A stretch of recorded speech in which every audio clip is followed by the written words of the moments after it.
If you've ever thought I've ruined my metabolism, I want you to pause with me for a second because your body doesn't become dysfunctional easily, but it does adapt brilliantly. And in this episode, I'm going to walk you through why metabolic slowdown isn't damage and why it's often protection, and how stress, digestion, and safety signals shape how your body uses energy. Hi, I'm Janell Yule, and this is The Transformation Show. Let's talk about what your metabolism is actually responding to. So first I want to say your metabolism is not broken. It's adaptive and it's responding to inputs that you are giving it. So inputs like food, light, movement, stress, etc. And so when it comes to metabolism, especially in midlife, the reason why most women will feel like it's broken or slowing down is for a couple different reasons. But one of those is starting at about age 35, you start to lose muscle mass, something called sarcopenia. And so if you are not doing two things very consistently, and those two things are one, eating enough protein, and enough protein for one woman is going to look different than another woman. And I will give you, for a starting point, would be roughly 100 grams of protein per day to start with. And the second thing is lifting heavy, and heavy weight for you is going to be relative than for me or someone else. Heavy weights consistently 2 to 3 days a week in a progressive overload fashion, meaning you are maybe increasing reps or increasing weight to put overload on your body. And so the name of the game in midlife is really like, yes, you can put on muscle if that's a goal for you. And really, truly, like, first step is maintain the muscle that you have, because muscle impacts your metabolism greatly, and muscle is the organ of longevity. And as you age, you don't want to just merely survive, you want to thrive, and you want to have functional fitness. Like, you want to be able to carry your groceries to the car, load bags into the back of your vehicle.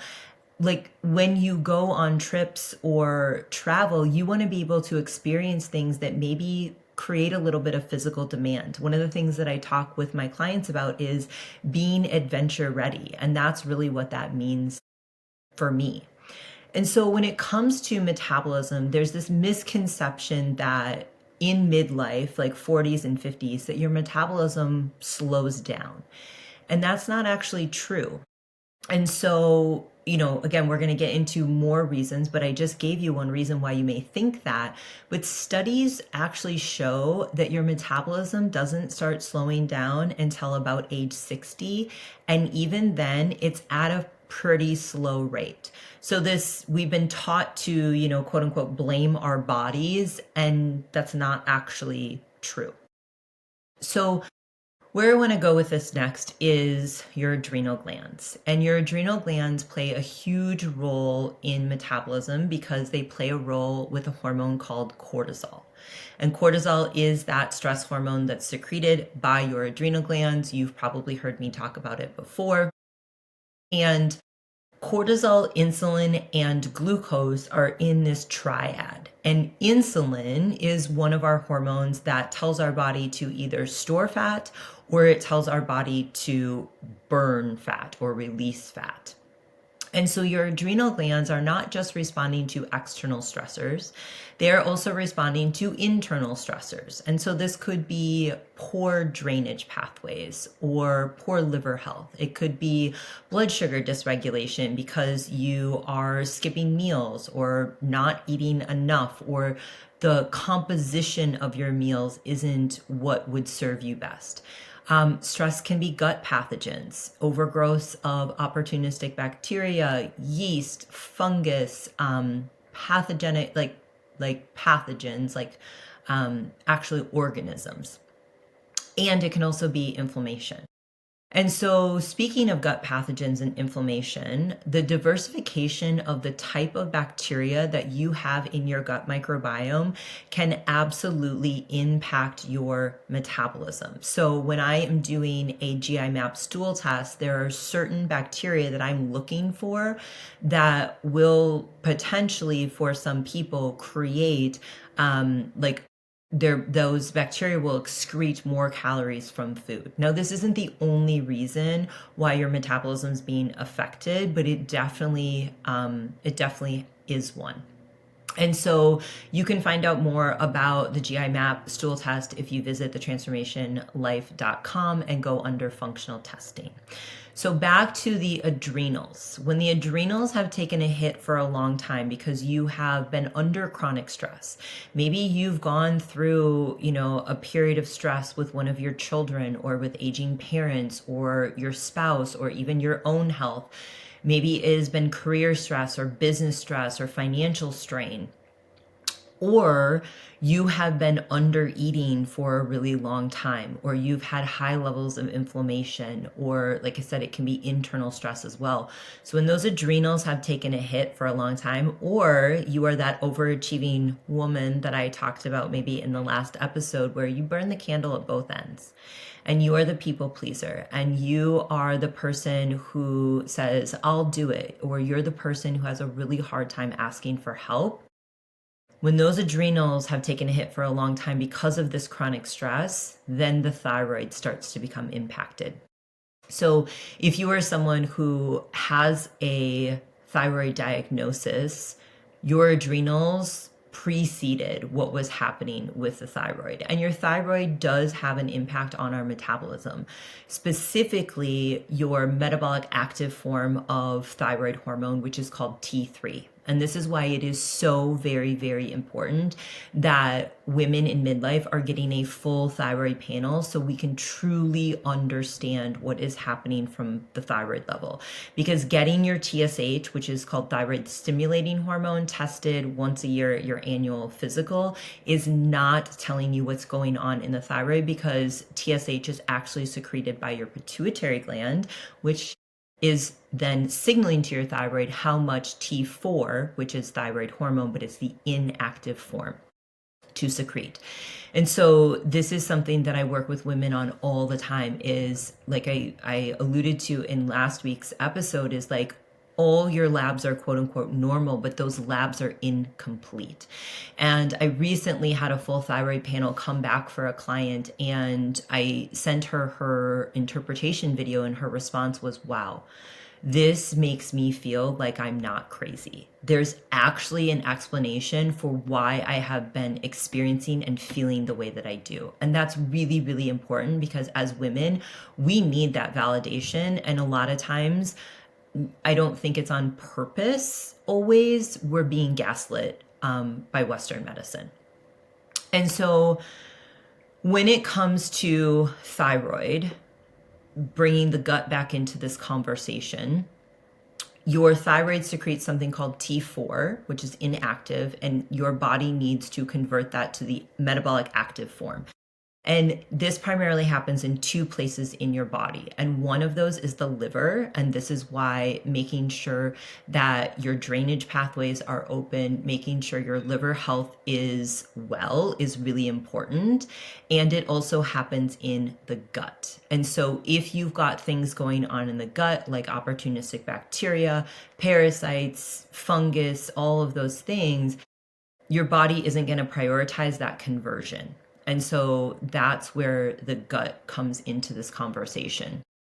And then to come back to the thyroid, you also have a hormone called reverse T3. And this often is not checked. And so usually it's something you need to ask for, or you need to come to a practitioner like myself that will order a full thyroid panel for you, because reverse T3 is like the metabolic brake in the body. So if that number is high, it's like your body is it's slamming on the brake and saying, nope, we're conserving energy. We're not letting that metabolism actually be as robust as it could be, because there's stress in the system. And so that is a really, really important marker.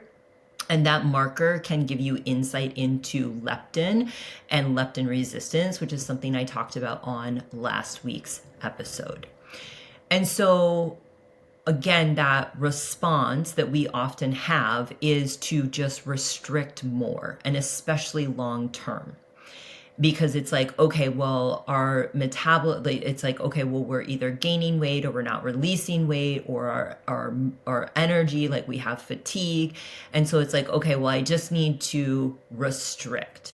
And this is going to backfire long term for a lot of different reasons. But one is because when you chronically undereat, it signals to your body a lack of safety. It's a threat.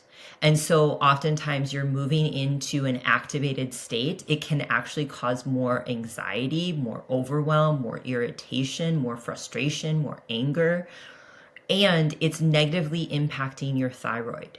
And so I have so many women that come to work with me and they've been chronically under eating for years, and it is finally catching up to them because they're undernourished. They don't have, not only do they not have the macronutrients, protein, carbs, and fat that they need, but they don't have the micronutrients in the forms of vitamins and minerals and antioxidants for your body to actually do the processes, the metabolic processes that it needs to. And so this is where something like an HTMA test or a hair tissue mineral analysis test, I see patterns come back all the time in minerals are in lows, 4 lows, and that's a depleted state. And so when I see that, it is likely that that woman has been under eating, undernourishing for a long time, maybe even over exercising to go on top of that, or chronic fasting, and then that is impacting their thyroid. So again, from a functional testing standpoint, you can head over to the website and learn more about that. And then when your nervous system is in that protection mode, it's going to conserve. It's conservation, it's protection. Your stress response and your nervous system doesn't care about your metabolic goals or your goal to put on muscle or your goal to recomposition your body. It cares about survival. And so if it is in that constant state of stress and threat because of being undernourished, being overtrained, some pattern of all of that, it's going to conserve. And so when your body feels more safety from nourishing whole foods, a wide variety of whole foods, from predictable rhythms around food and light, and you may be surprised to hear, but one of the first things that I work with clients on is around their feeding window. It's not even necessarily what they're eating, it's when they're eating, because that's information to your body and your hormones.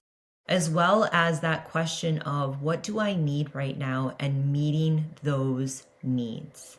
Because this pattern of doing everything yourself, this pattern of over-functioning, overdoing, perfectionism, that is actually what's creating that downshift in your metabolism. And so you will start to see a positive impact and a positive shift when you start to operate from a place of creating more safety, having those predictable rhythms and routines, and eating the foods that are actually giving you the nutrition that you need rather than just calories. So what I would really encourage you to start with is start with eating consistently. Start with, eating breakfast within 30 to 60 minutes of waking and having 30 grams of protein. And if you don't have an appetite, that is a sure sign that your metabolism is not where you want it to be, and also that your cortisol is high. And then have, more of a predictable rhythm to lunch and dinner. Have your body be able to know we are going to get consistent nutrition, consistent nourishment so that we can function in the way that we want. And maybe, depending, this is going to look different for each one of you, but maybe actually reducing intensity before you start to increase volume. So if we go back to the whole theme of last week, was it's not about always doing more.